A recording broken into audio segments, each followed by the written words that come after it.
Buenas tardes. Otra vez estamos juntos para meditar en la palabra de Dios. Y desde 2 semanas hemos estado mirando en la epístola a los Efesios. Entonces, esta tarde vamos a mirar Efesios capítulo 2 y los 10 primeros versículos. Entonces, vamos a leerlo primero. Y es un texto que es bastante familiar para los creyentes evangélicos en general. Y muy a menudo se considera que es un texto estupendo para presentar a personas que no conocen al Señor como Salvador. Sin embargo, cuando el apóstol Pablo escribió este texto, estaba escribiendo a creyentes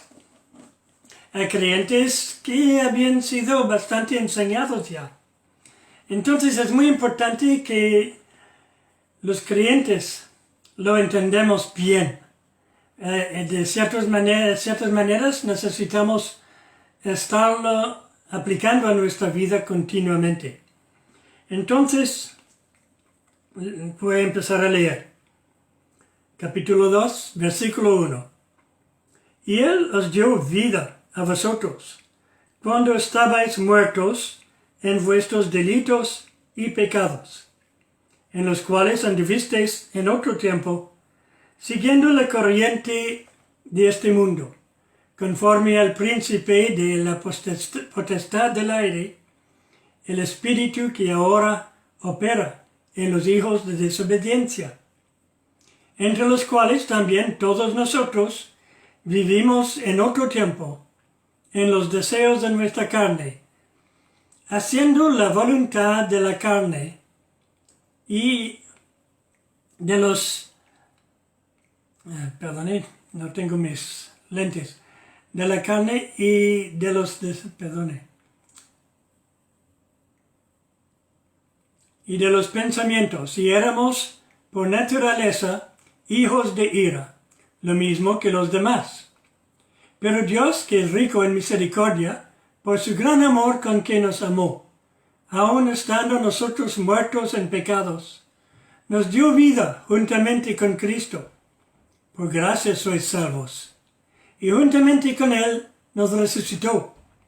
Y asimismo nos hizo sentar en los lugares celestiales con Cristo Jesús, para mostrar en los siglos venideros las abundantes riquezas de su gracia en su bondad para con nosotros en Cristo Jesús. Para mostrar en los siglos venideros las abundantes riquezas de su gracia en su bondad para con nosotros en Cristo Jesús. Porque por gracia sois salvos por medio de la fe. Y esto no de vosotros, pues es don de Dios. No por obras, para que nadie se gloríe. Porque somos hechura suya, creados en Cristo Jesús, para buenas obras, las cuales Dios preparó de antemano para que anduviésemos en ella. Dije que eso fue escrito para gente que ya es creyente. Sin embargo, obviamente es muy útil para ayudarnos a explicar el Evangelio a personas que no conocen a Jesús. Nos recuerda ciertos principios. Solo que quiero que recordemos que es también para los creyentes. Y muy importante. Justamente esta tarde hubo un vecino que estaba trabajando conmigo, me había ayudado a montar una especie de garaje temporario para mi carro, porque tenemos los inviernos duros aquí, con nieve, y solemos poner una especie de carpa para proteger a los carros. Entonces, este vecino me preguntó, dijo, ¿qué es la diferencia entre las religiones y y ustedes. Y pude explicarle que, bueno, hay dos cosas principales, luego hay muchas otras cosas secundarias, pero en las cosas principales uno es nuestra autoridad. Por ejemplo, la Iglesia Católica tiene como autoridad el Papa, la Biblia, sí, pero junto con el Papa, con el Concilio de la Iglesia, las tradiciones de la Iglesia, etc. Entonces, hay varias autoridades que son iguales, mientras nosotros, nuestra única autoridad última es la Biblia. Pero dije, hay otra cosa que es muy importante, es cómo podemos ser aceptados por Dios. Y eso es de eso que habla Efesios capítulo 2. ¿Cómo podemos ser aceptados por Dios? Y le comenté que muchas religiones dicen que sí que hay que creer, pero que las obras también contribuyen a ser aceptados por Dios. Y dije, en el Evangelio somos aceptados por Dios mediante la fe únicamente. Y las buenas obras son la consecuencia de nuestra fe. Y dijo, sí, tiene sentido. Entonces eso es un poco lo que nos enseña ese texto. Me pregunta entonces, ¿qué es pues la salvación? Hay muchas definiciones según el caso. Para la persona que se está ahogando en el mar, obviamente la salvación es una mano extendida, un buey extendida de un barco para sacarlo del agua. Para un drogadicto, la salvación es la rehabilitación de su esclavitud. Pero ni uno ni otro de estos dos es la salvación del que habla la Biblia aquí. Aunque los dos nos dan una buena imagen de ella. La salvación en la Biblia es liberación. Es la liberación del castigo merecido de nuestros pecados. Y la salvación es la liberación del poder del pecado. No es liberación de la pobreza o de la enfermedad, etc. A Pablo Dios le dijo, bástate mi gracia, cuando aquello le había pedido que le librara de un problema físico. La salvación es nueva vida con Dios. La salvación es la presencia de Dios en nuestras vidas, aún en medio de dificultades, de pobreza, de enfermedad. La salvación es algo que se recibe únicamente por la fe. La salvación es puramente un don, un regalo de Dios. Entonces el texto que hemos leído nos explica por qué tenemos que venir a Jesús para recibir la salvación. Pero al mismo tiempo nos explica como creyentes cómo poder vivir esa salvación, cómo poder aprovecharlo plenamente. Decía, por ejemplo, en el primer versículo, estabais muertos en vuestros delitos y pecados. Hay que decir que hay que venir a Jesús para recibir la salvación porque tenemos una gran necesidad. Dice, estabais muertos en vuestros delitos y pecados. Si eso no es necesidad, no sé qué es. En el versículo 2 dice, el Espíritu que opera ahora en los hijos de desobediencia, hablando de los que todavía no han recibido la salvación. Luego en el versículo 3 leemos, éramos por naturaleza hijos de ira, lo mismo que los demás. Está diciendo que ahora ya no somos hijos de ira, si hemos conocido a Jesús como Salvador. Y en el versículo 5 dice, aún estando nosotros muertos en pecados, hablando de que, bueno, Jesús vino por nosotros y murió por nuestros pecados. hubo un nuevo creyente que dio testimonio de lo que Cristo había hecho para él. Y después el líder de la reunión dijo, hermano, usted nos ha hablado de la obra de Dios en su corazón, pero no nos ha hablado de cómo usted hizo su parte primero. Pues en verdad, contestó, yo había olvidado de hablar de aquello. Pues mi contribución fue de huir de Dios durante más de 30 años, tan lejos como mis pecados podían llevarme. Pero después Jesús me persiguió hasta atraparme y me rescató, y esto era su parte. Me gustó eso porque la verdad en cuanto a nuestra salvación y liberación, no hay nada que nosotros hemos podido hacer. Nosotros hemos luchado para el contrario, pero Jesús vino por nosotros. Jesús murió por nosotros. Jesús envió su Espíritu Santo para obrar en nuestros corazones, para atraernos a Él. En Romanos capítulo 3, versículo 23, leemos que todos han pecado. También dice que nadie busca a Dios. Yo tuve mucha dificultad con esto por un tiempo. Nadie busca a Dios. Porque hay muchas personas que dicen, yo estaba buscando, y finalmente Dios se reveló a mí. Pero en realidad, la razón que no hallaban a Dios es porque no buscaban a Dios. Buscaban una solución. Buscaban un falso Dios.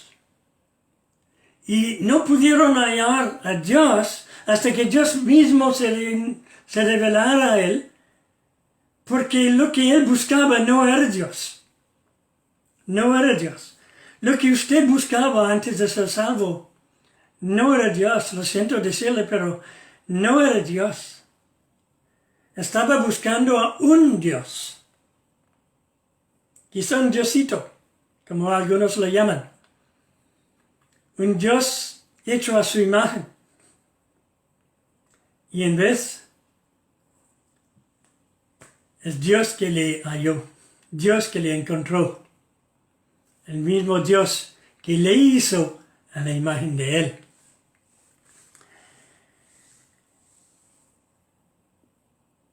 Usted tiene que venir a Jesús si no lo ha hecho todavía porque usted ha pecado.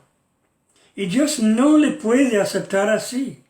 Romanos capítulo 6, versículo 23 dice que el salario del pecado, o la paga del pecado, es muerte. Y hablando de muerte, no solo muerte físico, pero muerte eterna. Y la verdad, el versículo 1 de nuestro capítulo decía que nacimos nuevo en muerte espiritualmente. Juan 3:36 dice que la ira de Dios permanece sobre la gente que está sin Cristo.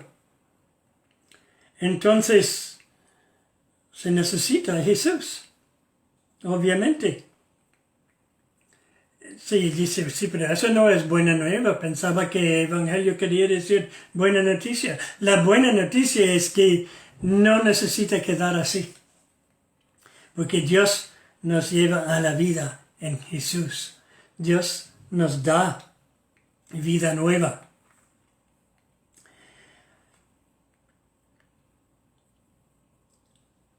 Se necesita venir a Jesús porque nacimos pecadores. No somos pecadores porque hemos pecado. Pecamos porque somos pecadores. Tiene que venir a Jesús porque no puede hacer nada para salvarse. Un hombre que intenta curar a un muerto con medicamentos sería loco, ¿no es cierto? Un muerto tampoco se cura con su buena voluntad, como quiere. Su estado de muerte espiritual significa que no se puede salvar por sí mismo. Y es por eso que el Evangelio de Juan capítulo 14, versículo 6, decía Jesús, dijo que yo soy el camino, la verdad y la vida. Nadie viene al Padre sino por mí. porque es Él que lo hace. En otra parte, en el capítulo 16 de Juan, dice que nadie viene a mí sin que el Padre lo atrae. Y eso es lo que pasa. Todo es obra de Dios. Todo es obra de Dios. Y es por eso que necesitamos echarnos en los brazos de Jesús. Ahora, para el que ya es creyente, quizás dice, sí, pero eso me ayuda a explicar a otro, pero ¿cómo me afecta a mí ahora que ya tengo a Jesús? Lo que pasa es que ocurre a veces que usted ha fallado en su vida cristiana, ha fallado en lo que sabía que necesitaba vivir como creyente, se siente desanimado de esto, frustrado, como si no ha podido satisfacer a Dios. Pues ese texto dice que nadie puede satisfacer a Dios en sí mismo, que es Cristo que satisfizo a Dios en su lugar. Y cuando Dios le mira a usted a través de Cristo, a través de Jesús, Él dice, yo estoy satisfecho. Yo estoy satisfecho. Ahora quiero enseñarle a poder mejor disfrutar de esta vida cristiana, de esta nueva vida, a crecer en ello. Pero ya estoy satisfecho para empezar. Usted en Cristo es hijo bien amado mío. Eso es lo que tenemos que recordar como creyente. Todos fallamos y la verdad es fácil para todos nosotros de caer en desánimo de nosotros mismos. Y a veces pensar, el Señor está enfadado conmigo y sentirnos muy mal, olvidando que el Señor ya ha dicho, no, yo te veo en Cristo y estoy satisfecho de usted. Lo que quiero ahora es ayudarle a aprovechar esta nueva vida. Hay un predicador que se llama Dehan. Llegó a una conferencia donde habían oído que él estaba muerto, pero se trataba de otro hombre con el mismo nombre. Entonces él llega a la conferencia donde algunos pensaban que él no llegaría estando muerto. Pero él dijo, los reportajes sobre mi muerte son ciertas. Apocalipsis 1, versículo 18, es verdadero para nosotros. Hemos muerto y he aquí vivimos. Eso es lo bueno. Porque aceptar la salvación libre de Dios como regalo de Dios es como resucitar de entre los muertos. Porque éramos muertos espiritualmente, nos dice ese texto. ¿Está usted intentando mejorar su estado espiritual sin reconocer que está espiritualmente muerto en usted mismo? Que quizá necesita todavía la salvación en Cristo. Entonces eso es la primera cosa. Hay que venir a Jesús para recibir su salvación porque tenemos una gran necesidad. La segunda cosa que quisiera que miráramos es que hay que venir a Jesús para recibir su salvación porque Dios nos ha otorgado su gracia. Él nos ha demostrado una misericordia incomparable. Y aquí podemos ver el por qué y también el cómo somos salvos. En el versículo 4 decía, pero Dios, que es rico en misericordia, por su gran amor con que nos amó. Es así que nos salvó. Versículo 4. En el versículo 5 dice, nos dio vida juntamente con Cristo. No dice, nos ayudó a ganar vida, nos ayudó a llegar a vida. Dice, nos dio vida, nos regaló vida juntamente con Cristo. ¿Usted cree que Dios resucitó a Cristo? el tercer día después de la crucifixión? Pues, si usted ha creído en Jesús, le dio vida juntamente con Él. En el versículo 6 dice, y juntamente con Él, con Jesús, nos rescató y asimismo nos hizo sentar en los lugares celestiales con Cristo Jesús. ¡Wow! Ya estamos, de ciertos modos, sentados en los lugares celestiales. Espero que no tengan miedo a las alturas. Bueno, dice, no, pero estoy sentado ahí, el suelo. Estoy sentado en mi asiento aquí que toca el suelo. No estoy en los lugares celestiales. Sí, pero espiritualmente, si usted ha creído en Jesús espiritualmente, usted y yo, de ciertos modos, estamos ya sentados en los lugares celestiales en Cristo Jesús. O con Cristo Jesús. Estamos identificados con Él ahí. Ahora el versículo 7 dice, para mostrar las abundantes riquezas de su gracia en su bondad para con nosotros en Cristo Jesús. ¿Ha visto eso? Para mostrar. Dios quiere demostrar las abundantes riquezas de su gracia en su bondad para con nosotros. Y Él lo va a demostrar, ¿cómo? Lo va a demostrar salvándonos. Y nos salvó si hemos creído en Él. Si hemos creído en la obra de Jesús en la cruz. Y Él sigue salvándonos en el sentido de que sigue obrando en nuestro corazón, transformándonos.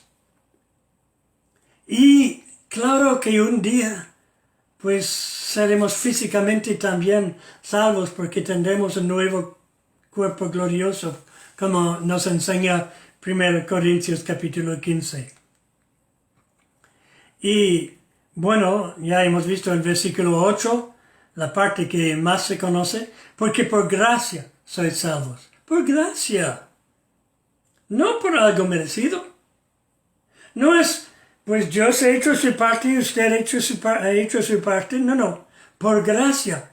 Eso quiere decir es gratis. Es gratis. No cuesta nada.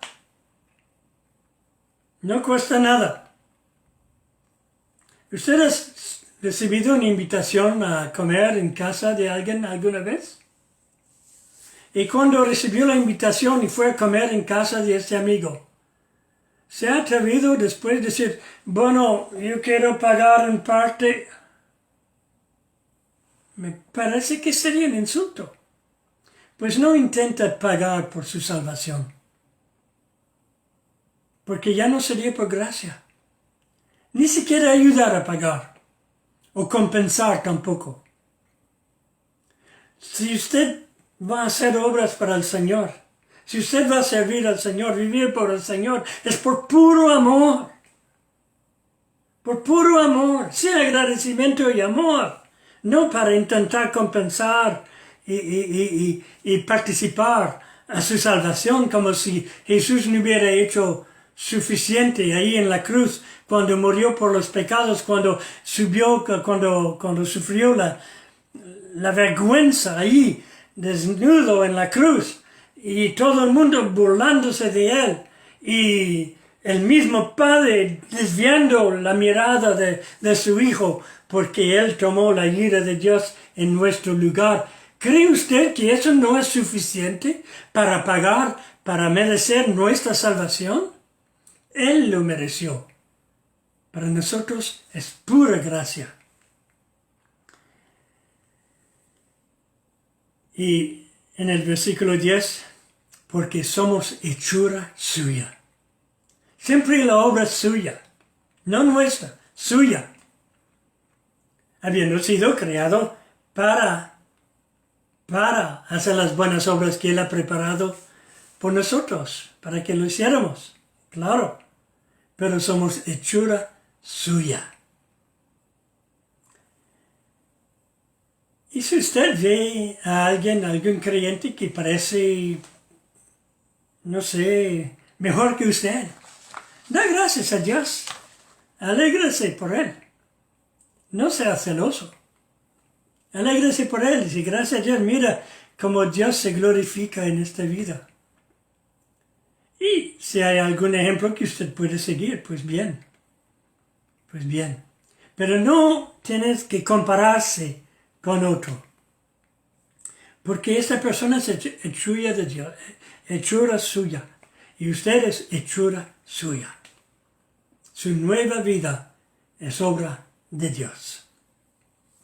Hay una señora que pidió misericordia a Napoleón por su hijo que estaba condenado a muerte. Y Napoleón la miró y dijo, no lo merece. Pero la señora dijo, si lo mereciera, no sería misericordia. Tenía razón. Si lo mereciera, no sería misericordia. Y según la historia, Napoleón accedió a su petición y hizo misericordia al hijo de esta señora.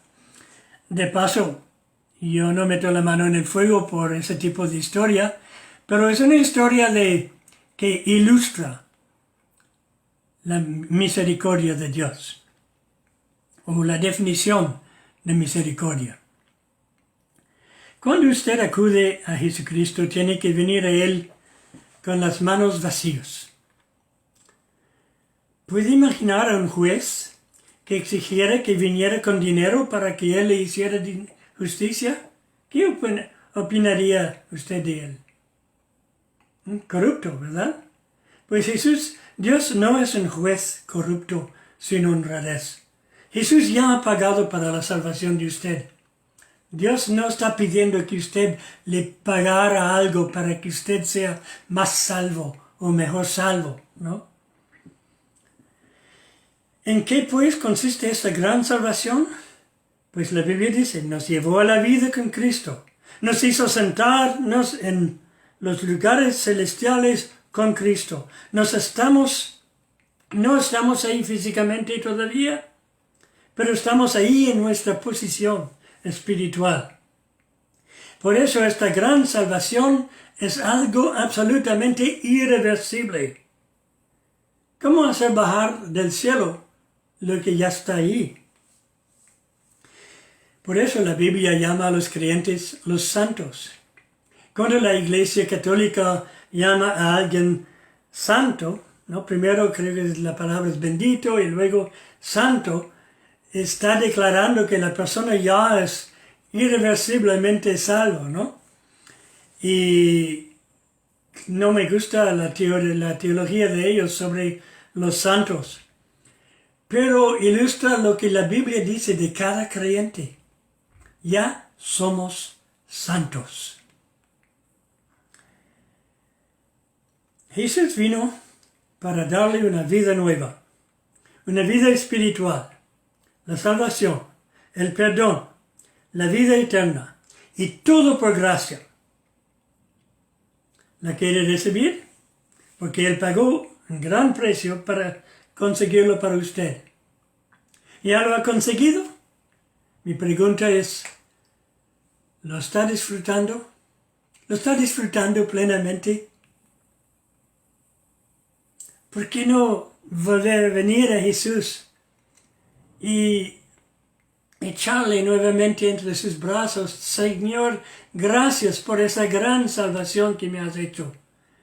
Gracias por esta gran salvación. Ya quiero dejar de pensar que no soy lo suficientemente bueno, porque ya sé que usted ha sido bueno en mi lugar. Y solo quiero servirle, solo quiero servirte, porque te amo. Entonces, las dos primeras cosas que hemos visto, hay que venir a Jesús para recibir la salvación, porque tiene una gran necesidad. Hay que venir a Jesús para recibir su salvación, porque Dios le ha otorgado su gracia y le ha demostrado una misericordia incomparable. La tercera cosa que vemos es que hay que venir a Jesús para recibir su salvación porque pues no hay nada más sencillo que hacerlo. Dice al versículo 8, sois salvos por medio de la fe. Al versículo 9, no por obras para que nadie se gloríe. ¿Qué le parece eso? En vista de nuestra estupidez, es Dios que hasta nos da la fe. No hay nadie que es demasiado estúpido para ser salvo. Dice, ay, no entiendo. No, pero Dios lo entiende. Y Dios le da fe. Eso es lo maravilloso. Hubo un misionero en India en otro siglo, dice que predicaba a un grupo de hombres que habían venido a bañarse en el río sagrado del Ganges. Que aquel río sagrado era manera, supongo, de salvación o de alivio para los pobres pecadores, según la creencia de ellos. Y un hombre se había arrastrado sobre sus rodillas y codos durante muchos kilómetros para llegar al río Ganges. Él hizo su oración a su Dios y se dejó deslizar en el agua. Pero salió con la misma convicción de ser pecador perdido como antes. No se sintió mejor.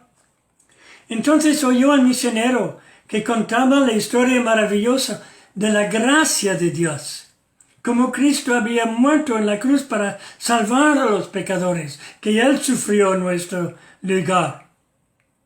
Y con una nueva esperanza este hombre se puso de pie, gritando, ¡oh, eso es lo que me hace falta, el perdón y la paz! Y muy pronto él se había convertido a Cristo. Pero esta fe es un don de Dios. No se trata de decidir si puedo conseguir convencerme y tener suficiente fe en mí mismo, seré salvo. Se necesita la misma cantidad de fe que necesita para saltar de una casa encendida. Si su casa está encendida, ¿cuánta fe necesita usted para saltar por la ventana? No mucho. Se trata de recibir un regalo por la fe. Decir, sí, lo quiero y lo creo. Entonces será suyo. Mucha fe en la cosa equivocada es inútil. Muy poca fe, pero en algo, o alguien más bien, digno de fe, es algo poderoso. Por eso dijo Jesús, la fe como una grana de mostaza. Pues finalmente hay que venir a Jesús porque Él nos otorga una vida nueva, una vida celestial ya en la tierra. Quizá hay algunos creyentes que dicen, yo no estoy viviendo una vida celestial en la tierra. No, pero Jesús ya se lo ha dado. Dice en los versículos 4 y 5, pero Dios, que es rico en misericordia, por su gran amor con que nos amó, aun estando nosotros muertos en pecados, nos dio vida juntamente con Cristo. Y luego dice, por gracia sois salvos. Siempre tiene que repetir esto, porque hasta los mismos creyentes lo olvidamos fácilmente. Nos dio vida con Cristo. Eso es una vida transformada. Y quizá eso no es la buena expresión, porque no es nuestra antigua vida que está transformada. La antigua vida ha muerto. Es una vida nueva. Ahora esta vida nueva nos sigue transformando. Una vida con la presencia del Señor.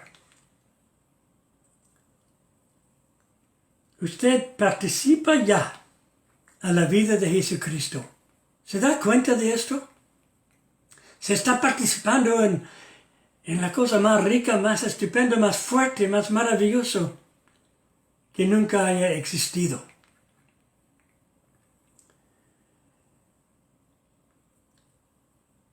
En otras partes de su epístola, Pablo habla del poder que actúa en nosotros. Lo hemos visto la semana pasada, en el primer capítulo. Se repite en otra parte. Es el poder para vivir una vida que está complaciendo a Dios. Ojo, no vive una vida para que usted pueda complacer a Dios. Eso ya está hecho. Cristo lo ha hecho. Pero una vida que se conforme a lo que complace ya a Dios. Parece no haber diferencia, pero es una diferencia muy importante. Usted ya complace a Dios en Cristo, pero su vida sigue transformando y Él le ha dado la capacidad de vivir de una manera que cada vez más parece a esta vida que complace a Dios. No es una nueva vida con el propósito de ser salvo. Es una nueva vida que recibimos enseguida como consecuencia de haber sido salvo. Y es por eso que dice el versículo 10, porque somos hechura suya, creados en Cristo Jesús, para buenas obras, las cuales Dios preparó de antemano para que anduviésemos en ellas. Si no estoy seguro que Dios me acepta plenamente, entonces hacer buenas obras me cuesta. Es duro eso. Pero si sé que Dios ya me ha recibido, me ha aceptado plenamente, entonces esas buenas obras ya no son una carga. Los hago libremente y gozosamente. ¿Cómo venir a Jesús, pues? ¿Y cuándo? Pues ¿cuándo? Ahora mismo. Tal y como, tal como está. Sin dudar. Un hombre que estaba en un edificio en llamas se negó a bajar la escalera antes de vestirse porque estaba en pijamas. No hizo caso a los bomberos que decían, baja tal como está. Pues él pereció, murió. No haga usted lo mismo. No espera que sea más aceptable para venir a Cristo. Nunca será aceptable. Pero Cristo le hace aceptable. Ya. Ya que la palabra de Dios le invita a acudir a Jesús ahora, pues no espere que se siente en mejores condiciones. Porque como la Biblia dice, hoy es el día de salvación. Y hoy para el creyente es el momento para oír su voz, para escucharle, para volver a confiar en la salvación que ya tenemos en Él, que ya somos aceptos en el bien amado Hijo de Dios. Que el Señor les bendiga y les dé una buena noche de descanso.